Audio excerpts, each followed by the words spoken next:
আসসালামু আলাইকুম সুপ্রিয় দর্শক, ডায়াল সিলেটের পক্ষ থেকে আপনাদেরকে স্বাগত জানাই। সাথে আছি আমি সুয়েল আহমেদ। নতুন আঙ্গিকে যুক্তরাজ্যের মাটিতে প্রথমবারের মতো ডায়াল সিলেট শুরু করতে যাচ্ছে টকশো আয়োজন। আমাদের আজকের আয়োজন থাকবে সচেতনতার আমরা। আজকে আমাদের আমন্ত্রিত অতিথি হিসেবে উপস্থিত রয়েছেন যুক্তরাজ্যের একজন সুপরিচিত ব্যক্তি, যিনি সামাজিক, রাজনৈতিক, ব্যবসায়িক এবং মানব কর্মী।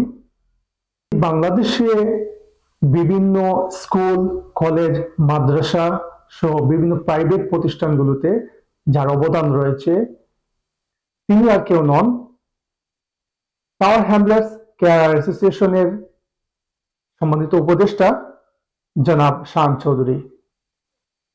তাহলে চলুন আর দেরি না করে আমরা চলে যাই মূল পর্বে। আসসালামু আলাইকুম। ওয়ালাইকুম শাহান আসসালাম। ভাই, কেমন আছেন? জি, আলহামদুলিল্লাহ ভালো আছে। আপনাকে আমরা স্বাগত জানাই আমাদের ডায়াল সিলেটের স্টুডিওতে আসার জন্য। আজকের এই শুরুতেই ধন্যবাদ জানাতে চাই ডায়াল সিলেটকে সুন্দর একটি অনুষ্ঠান আয়োজন করার জন্য, এবং আপনাকেও অনেক ভালো লাগছে। ধন্যবাদ। তাহলে আমরা প্রথম প্রশ্নতে চলে যাই। আসলে প্রথমে আমি আপনার ব্যক্তিগত জীবন সম্পর্কে জানতে চাই। আপনার পরিবারে কারা আছেন, বা এই বিষয়টি যদি আমাদের দর্শকদের উদ্দেশ্যে কিছু বলতেন। ধন্যবাদ আপনাকে। আমি শাহান চৌধুরী। আমার বাংলাদেশে গ্রামের বাড়ি মোগলবাজার থানার দাউদপুর ইউনিয়নাধীন তুরুকখোলা নামক একটি গ্রাম। ওই গ্রামে আমার বাবা ফারুকউদ্দিন চৌধুরী গত হয়েছেন বেশ কয়েক বছর আগে। পরিবারকে সাথে নিয়ে আমি যুক্তরাজ্যে এখন বসবাস করছি দীর্ঘদিন থেকে। আপাতত এটাই আমার পরিচয়। খুব ভালো লাগলো। আমরা দ্বিতীয় প্রশ্ন চলে যাই। আপনার কর্মজীবনের শুরুটা আসলে কবে থেকে শুরু করেছে, আর সেই ক্ষেত্রে আপনার পরিবারের কাছ থেকে কোনো সহযোগিতা পেয়েছেন কিনা, সেই বিষয়ে যদি একটু বলতেন। থ্যাংক ইউ আপনাকে আবারও। পরিবার থেকে তো সাপোর্ট ছাড়া আসলে এতটুকু আগানো সম্ভব না। যে কোনো ইন্ডিভিজুয়াল, যে কোনো মানুষের তার যখন ফ্যামিলি সাপোর্ট থাকে তখন তার স্বপ্ন অনেক সময় বাস্তবায়িত হয়। ফ্যামিলির সাপোর্ট না থাকলে অনেক দুরূহ হয়ে পড়ে, অনেক কষ্টসাধ্য হয়। আমার কর্মজীবনটা আসলে অনেক চ্যালেঞ্জিং ছিল। বিভিন্ন পেশায় আমি জড়িত ছিলাম। বাংলাদেশে যখন ছিলাম, শিক্ষা জীবনের পরে আমি প্রাইভেট হাসপাতালে কাজ করেছি ফার্মাসিস্ট হিসাবে, আরও বিভিন্ন সেক্টরে কাজ করেছি। পাশাপাশি আমি ব্যবসা পরিচালনা করেছি, যেটা একটি আনকমন বিজনেস ছিল। সেটা ছিল আপনার সার্জিক্যাল অ্যান্ড সায়েন্টিফিক বিজনেস, যেটা বিভিন্ন প্রাইভেট হাসপাতাল, স্কুল, কলেজের ছাত্রদের, সায়েন্সের ছাত্রদের যে সমস্ত প্র্যাকটিক্যাল বিষয়াদি, ফার্স্ট এইড বক্স দিয়ে যেগুলো প্র্যাকটিক্যাল করা হয়, এই ইনস্ট্রুমেন্টগুলো আমার ব্যবসা ছিল, এই ইনস্ট্রুমেন্টের। এবং সার্জিক্যাল অনেক আইটেম ছিল। অপারেশন থিয়েটারে যে সমস্ত আইটেম ইউজ হতো, সার্জিক্যাল অ্যানেস্থেটিক যে আইটেমগুলো ছিল, ইসিজি করতে গিয়ে যে পেপারের ছিল, মানুষের হাত পাও পুড়ে গেলে অথবা ভেঙে গেলে যে ইনস্ট্রুমেন্টগুলো প্রয়োজন হয়, এই সমস্ত ইনস্ট্রুমেন্টের আমি বিজনেসের সাথে জড়িত ছিলাম। এই দেশে আসার পর অনেক চ্যালেঞ্জের মুখোমুখি হয়েছি, অনেক সেক্টরে কাজ করেছি। সর্বোপরি কেয়ারিং সেক্টরটা বেছে নিয়েছি। এই সেক্টরে আমার বেশ একটা আগ্রহ ছিল, সেই জন্য।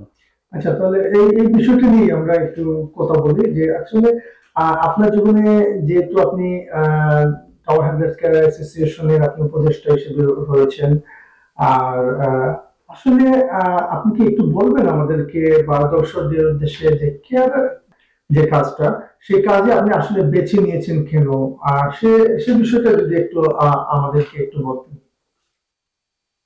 কেয়ারিং সেক্টরের কাজটা আসলে একটা কঠিন কাজ। এই কাজটা এত সহজ নয়। তো এই কাজটা বেছে নেওয়ার প্রধানত কারণ হলো মানুষের অতি কাছাকাছি থাকা, মানুষের সেবা করা। এই মানুষের সেবা করাটা অনেক সময় রাজনৈতিকভাবেও মানুষের সেবা করে, আর এই কেয়ারিং এর মাধ্যমেও মানুষের সেবা করার একটা মাধ্যম। কর্ম অক্ষম ব্যক্তি যারা আছেন তাদেরকে সহায়তা করা, তাদের প্রতিনিধিত্ব করা, তাদের সাথে ক্লোজলি কাজ করা, এটা অন্যরকমের একটা আনন্দ আছে, একটা তৃপ্তি আছে। এই জব শুধু মানি মেকিং এর জন্য, টাকার জন্য না, এটা এই সেক্টরটা হচ্ছে মানুষের কল্যাণের জন্য। মানুষের অসহায়ত্বের যখন থাকে তখন এই অসহায়ত্বের পাশে থাকার জন্য। তো এই কাজগুলো আহ, করতে গেলে তার আগে অনেকগুলো ট্রেনিং এর প্রয়োজন হয়। সেই ট্রেনিং করার পরে আমরা মোর প্রফেশনাল হই। প্রফেশনাল হওয়ার পরে এই কাজের প্রতি একটি দায়িত্ব, এই কাজের প্রতি এই মানুষগুলোর যারা সার্ভিস নেয় তাদের প্রতি সহানুভূতিশীল হওয়া, তাদের মানসিক সাপোর্ট দেওয়া, তাদের শারীরিক অক্ষমতার জন্য যে কাজগুলি ওনারা করতে পারেন না সেই কাজগুলোকে করে দেওয়া, তাদেরকে সহায়তা করা, এই অনেকগুলো কাজ এখানের সাথে জড়িত, অনেকগুলো টাস্ক। এই টাস্কগুলো করার মাধ্যমে দুনিয়া এবং আখেরাতের দুটি কল্যাণ হাসিল হবে, এবং আপনার এটার মধ্যে একটি আত্মতৃপ্তি আছে এই কাজগুলোর মধ্যে। এটা একটা সম্মানজনক পেশা। সামাজিক কাজগুলো আসলে মানুষের অন্তর থেকে আসে। অনেকের এই সুযোগ হয় না, অনেকে এই টাইম ওইভাবে দিতে পারেন না। তো আমি বিশেষ করে কেয়ারিং সেক্টরে যখন কাজ করি তখন আজ থেকে বহু বছর আগে 2009-10 সালে দেখা গেছিল ওই সময়টাতে আমরা যারা এই সেক্টরে কাজ করতাম তখন ওই অত্যন্ত মিনিমাম একটা স্যালারি ছিল, এবং এই কাজে মানুষের খুব অনীহা ছিল, অনাগ্রহ ছিল। তো তখন থেকে যে সমস্ত প্রোভাইডাররাও হাতে গোনা কয়েকজন ছিল। ওই সময়টাতে বিভিন্নভাবে কেয়ারাররা অনেক প্রোভাইডারের মাধ্যমে বুলিংয়ের শিকার হতো, অ্যাবিউজের শিকার হতো। তো যার কারণে ডিসক্রিমিনেশন করা হতো। তো যার কারণে আমরা কিছু কেয়ারার ভাই বোন মিলে সংগঠিত হয়ে এই কেয়ারার অ্যাসোসিয়েশন নামে একটি সংগঠনের জন্ম হয়, এবং তৎকালীন সময় আমরা বাড়ার যিনি নির্বাহী মেয়র ছিলেন ওনার কাছে আমরা যাই, এবং এই বেতন ভাতা সহ অন্যান্য আনুষঙ্গিক অনেকগুলো বিষয়ে সেখানে জড়িত ছিল। এইগুলোর উপর আমরা আলোচনা করি। আলোচনা করার পরে আস্তে আস্তে আমরা চিন্তা করি অন্যান্য সংগঠন যেভাবে আবিষ্কৃত হয়, কেয়ারার অ্যাসোসিয়েশন একটু ব্যতিক্রমী ছিল। কারণ কেয়ারার অ্যাসোসিয়েশনের জন্মটা হয়েছিল একটি ইস্যুকে কেন্দ্র করে। ওই ইস্যুকে কেন্দ্র করে যখন সেটার জন্ম হয় তখন আমরা কমিউনিটির বিশিষ্ট গুণীজনদের অনেক সাপোর্ট পাই, এবং তাদের সহযোগিতা, এবং তারা আমরা যে কথাগুলি তাদের কাছে তুলে ধরেছি তারা মুক্ত চিন্তায় দেখেছেন যে এই কথাগুলো যুক্তিসঙ্গত এবং সেটা আমাদের রাইট, আমাদের পাওয়া উচিত। তো যার কারণে এই কমিউনিটির বিশিষ্ট গুণীজনদের সহযোগিতার মাধ্যমে আজকে এই হাঁটি হাঁটি পা পা করে কেয়ারার অ্যাসোসিয়েশন এ পর্যন্ত এসে পৌঁছেছে। বিগত 14-15 বছরের কার্যক্রম আপনি যদি দেখেন তাহলে অভূতপূর্ব কার্যক্রম। এখন মানুষের এখানে যারা কেয়ার কর্মীরা যে স্যালারি এখন পাচ্ছেন এটা ওই কেয়ারার অ্যাসোসিয়েশনের ফাইটের কারণে এই স্যালারিগুলো আজকে হচ্ছে।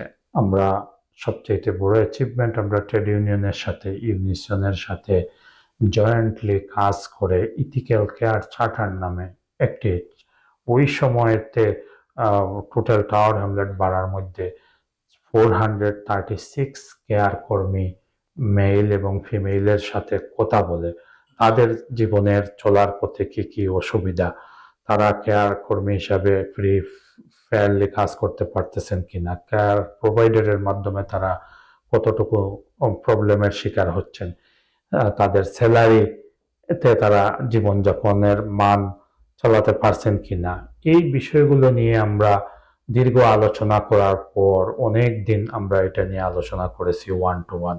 করার পরে সবগুলো আইডেন্টিফাই করে আমরা ট্রেড ইউনিয়নের মাধ্যমে এবং তখনকার নির্বাহী মেয়রের মাধ্যমে আমরা এই ইউনিসনের থ্রুতে একটি ইথিক্যাল কেয়ার চার্টার তৈরি করি। আমার থেকে সিনিয়র ভাইয়েরা ছিলেন, ওই সময় বোনেরা ছিলেন, তারা ওইটার সাথে জড়িত ছিলেন। তো ওটা করার পরে আজ পর্যন্ত এই ইথিক্যাল কেয়ার চার্টারই সব কেয়ার প্রোভাইডাররা এবং কাউন্সিল সেটাকে ফলো করে আসছে এবং এটার ফল ভোগ করছে এই বাড়ার সকল সুবিধাভোগী এই কেয়ার কর্মীরা। আমরা মনে করি যে আমরা আমাদের মা বাবার পাশাপাশি আমরা যাদেরকে আমরা কেয়ারের যে সেক্টরের বিষয়টা আছে, অন্যদেরকে সেখানে সহযোগিতা করা, তাদেরকে কেয়ার করা, এগুলো আসলে আমাদের দায়িত্ব সবার, যে আমরা সবাই মিলে এরকম করা প্রয়োজন। বর্তমান যুক্তরাজ্য সরকার, আপনি জানেন যে সম্প্রতি একটা কেয়ার ভিসা যে বিষয়টা, এটা বন্ধ করে দিয়েছে। আসলে আপনার মতে সে কারণটা আসলে কি হতে পারে? কি কারণে তারা এই পদক্ষেপটা নিতে বাধ্য হয়েছে? এটা 2022-এর শেষের দিকে সরকার চালু করছিল যে এই হেলথ সেক্টরে অনেক মানুষ কাজ করতে অনাগ্রহ ছিল কোভিডের পর থেকে। বিশেষ করে মানুষ অনেকভাবে আক্রান্ত হয়ে গেছিল কোভিডের সময়, তখন মানুষের মধ্যে একটা ভীতি সঞ্চার হয়েছিল, কারণ ফ্রন্টলাইন ওয়ার্কার ছিল কেয়ার কর্মীরা। ওই সময়ে দেখা গেছে অনেক domiciliary care home, residential care home এবং কেয়ার হোমগুলো তারা কর্মী সংকটে একটা চরম পর্যায়ে গেছিল। তখন সরকার এটা অনুভব করতে পেরেছিল, তখন এই শর্টেজ অকুপেশন লিস্টে কেয়ারারকে নিয়োগ করার একটা প্রক্রিয়া সরকার চালু করেছিল। আরো অনেকগুলো শর্টেজ অকুপেশন লিস্টে ছিল অনেকগুলো সেক্টর, এবং এটার একটা ব্যাপক আলোচনা অনেকগুলো কোডের মাধ্যমে। একটা কোড আছে কেয়ার কর্মীর, স্কিল ওয়ার্কারের একটা কোড, এই একটা রোড। এই রকমের অক্সিলারি নার্সের আছে, ডেন্টিস্টের আছে, অকুপেশনাল থেরাপিস্টের আছে, বিভিন্ন ডিপার্টমেন্টের। তো এগুলোর জন্য সরকার একটি সুযোগ দিয়েছিল যে কোনো প্রোভাইডার যদি চায় তাহলে ইন্টারন্যাশনালি কর্মী নিয়োগ করতে পারবে। সেই জন্য ওই টিয়ার 2-র আন্ডারে অনেক কেয়ার কর্মী বিভিন্ন প্রোভাইডারের মাধ্যমে এই দেশে আসছিল। এখানে পিছনে যখন এই সুযোগটা সরকার চালু করে দিল, আর কেয়ার প্রোভাইডাররা টিয়ার 2 লাইসেন্স করার চাইতে কিছু দালাল চক্র এবং রিক্রুটিং এজেন্সি, এরা এই কত টিয়ার 2 লাইসেন্স করলো। এটা করার যে ক্রাইটেরিয়া ছিল এটা অতি সহজ ছিল। তো তখন ওনারা বিভিন্নভাবে টিয়ার 2 লাইসেন্স করে নামে বেনামে অনেকগুলো কেয়ার কর্মীকে বিদেশ থেকে র্যান্ডমলি আনা শুরু হয়েছিল। কাগজপত্রে ছিল স্কিল ওয়ার্কার, আসলে তারা তাদের স্কিল ছিল না, ওই রকম স্কিলড ওয়ার্কার ছিল না, তারা আনস্কিল ছিল। যার কারণে এখানে আসার পরে দেখা গেছে যে এই সমস্ত কেয়ার প্রোভাইডাররাও রাইট ওয়েতে রিক্রুটমেন্ট করে নাই। অনেক রিক্রুটিং এজেন্সি যারা তাদের ভুয়া লাইসেন্সের মাধ্যমে এগুলো করেছে, তখন এই মানুষগুলো এখানে আসার পরে দেখা গেছে নানানভাবে বিপদের সম্মুখীন হয়েছে। তো এটা নিয়ে অনেক অ্যাবিউজ হয়েছে, অনেক দুর্নীতি হয়েছে এই কেয়ার ভিসা নিয়ে, যার কারণে দীর্ঘদিন পরে সরকার এটাকে নজরে নিয়ে আসছে। সেটা হচ্ছে কেয়ার কোয়ালিটি কমিশনের লাইসেন্স ব্যতীত কেউ এই কেয়ার কর্মী নিয়োগ দিতে পারবেন না, এই রকমের একটা শর্ত আরোপ করছে। তখনও দেখা গেছে যে মাত্রা অতিরিক্ত কেয়ার কর্মী বিভিন্ন দেশ থেকে এই দেশে চলে আসছেন, কেয়ার প্রোভাইডাররা কাজ দিতে পারতেছে না। এগুলো অনেক ফিজিবিলিটি স্টাডি করার বিষয় ছিল, যেটা করা হয় নাই। না হওয়ার কারণেই এই সুযোগটা অনেকে নিছে এবং এই কেয়ার কর্মীরা এখানে এসে এক ধরনের বিপদের সম্মুখীন হয়েছে। তো এটাই মূলত এই এর কারণ।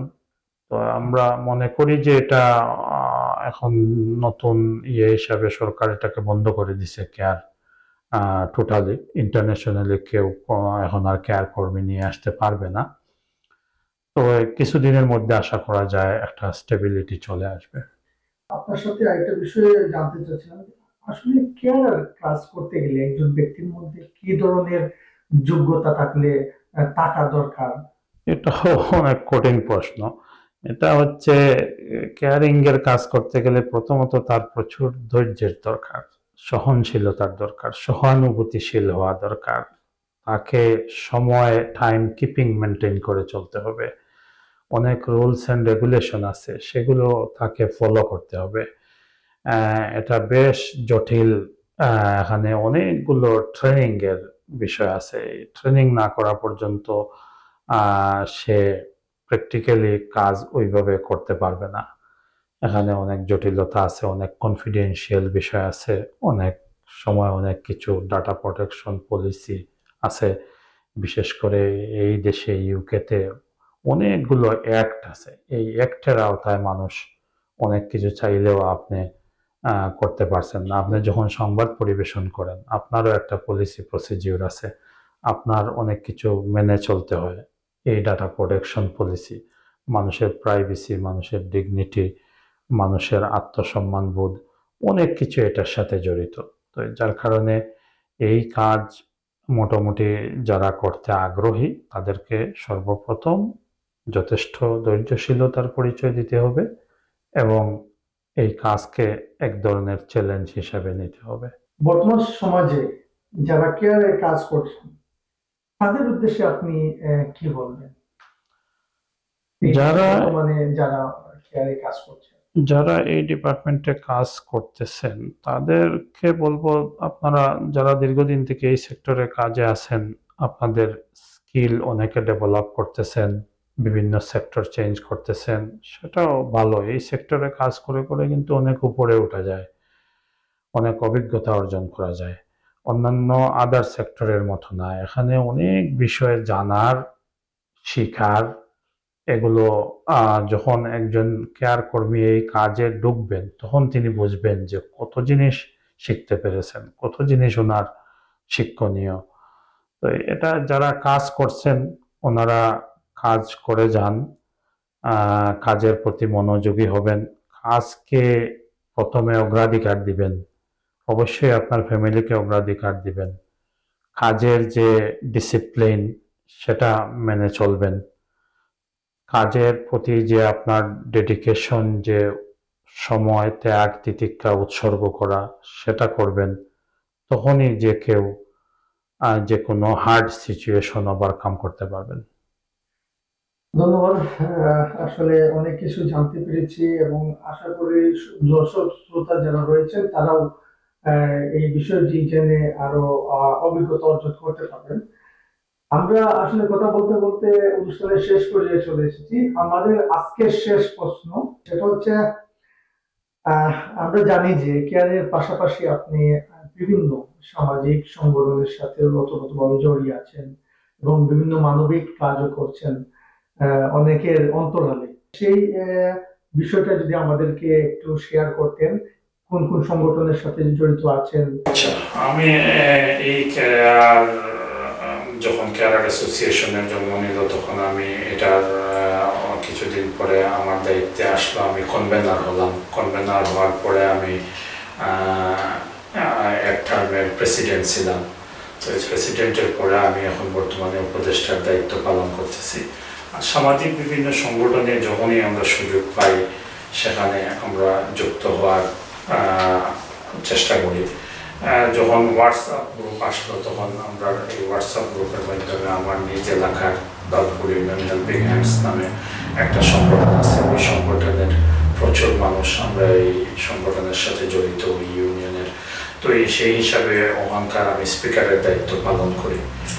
আমরা একটা কলেজ আমাদের এলাকায় এখন চালু আছে, আমরা নির্মাণাধীন ভবনের জায়গা পেয়েছি, আমরা এখন ভবিষ্যতে একটা নির্মাণাধীন ভবনের দিকে যাব। তো এখন এই প্রক্রিয়া চলতেছে, ওইটার আমি ট্রাস্টি বোর্ডে এটা আছি। আমার গ্রামের একটা সংগঠন আছে তুরুকলার ওয়েলফেয়ার ফাউন্ডেশন, ওইটার ট্রাস্টি বোর্ডে আমি জড়িত আছি। ওইভাবে আরও কিছু ব্যবসা আছে দেশে বিদেশে, ওইটার সাথে আমার মোটামুটি একটা কন্ট্রিবিউশন আছে।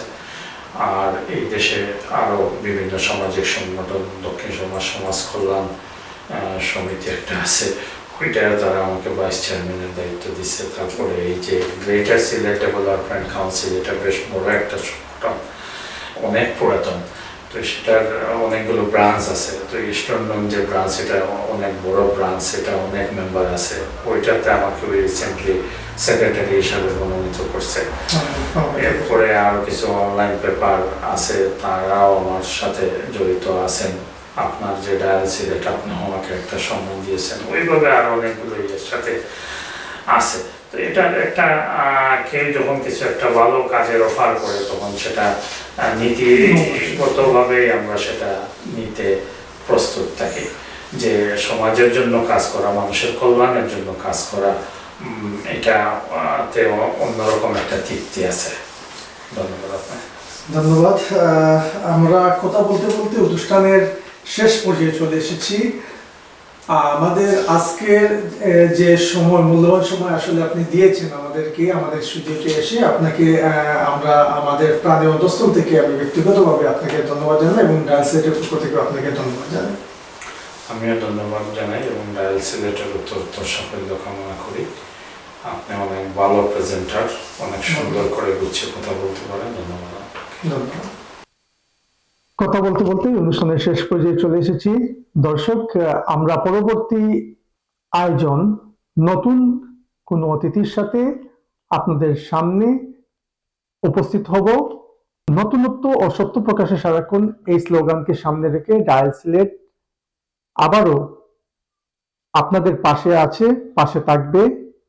আপনাদের বিষয় নিয়ে আমরা হাজির হব। আপনারা আমাদের সাথে যোগাযোগ করতে পারেন আমাদের নিজস্ব ওয়েবসাইট www.dialselect24.com, আমাদের নিজস্ব Facebook page dial Sylhet news এবং আমাদের YouTube channel dial Sylhet TV লিখে সার্চ করতে পারেন। সবাই ভালো থাকবেন, সুস্থ থাকবেন। আল্লাহ হাফেজ।